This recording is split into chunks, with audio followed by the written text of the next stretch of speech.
Hey, Shelly. Hey, Blake, but more on that later. Hey, welcome to the next episode of the Stoke B2B. In today's episode, we're going to talk about the unknown. And the unknown is that complete universe of companies and contacts. You don't know who they are, you're not even aware of them. And the reason that this is a really interesting area for us is because this is really their biggest deal. We've got the known channel, right, where you know everybody already. Channel We know where to get a hold of Channel K people, right?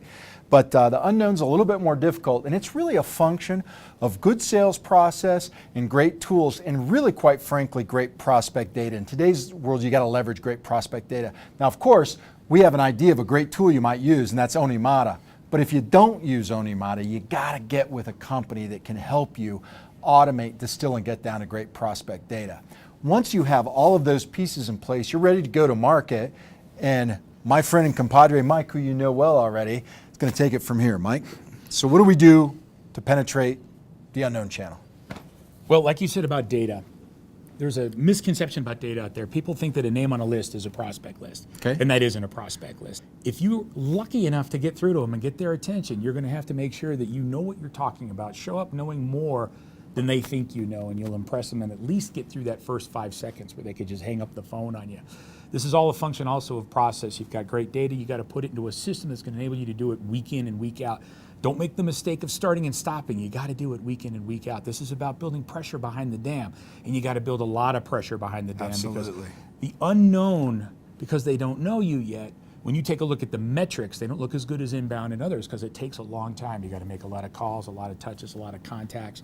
You got to really stay in the game to get them to move forward. So this is something that requires persistence, process, and dedication, and you'll get there. And that's what we're doing at Onimata. And there's a dreaded word here that we leverage pretty highly in our pursuit of the unknown. It's called cold calling. Ooh. Now, hold on, don't get freaked out, okay? We like to call it closer to the close calling, okay? And the way that we get closer to the close is we move down the continuum. For us, cold calling is really a surgical exercise where we go in after really high value targets. We penetrate those people because we know something about them. We know that they have a problem that our business solves. And when we pick up that phone call because we already know who they are, what the problem is, it's a much better call. Yeah. We love those calls. So we love ourselves some cold calling. We're going to talk about something important. Put that coffee down. Coffee is for closers only.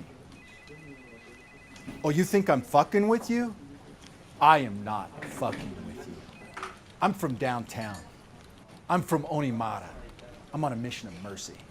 If you're in the business of closing people, of making the decision for them, you're not going to be in business. Mm-hmm. We don't do that. What we do is we understand the problem. We articulate our understanding of the problem clearly and that we've got a decent solution. When we have all those agreements in place, the client is the one that makes the decision that they want to work with us. We don't make that decision for them. We don't get to say yes. We don't get to That's say the most yes. important question to ask, and it's the only one you can't answer.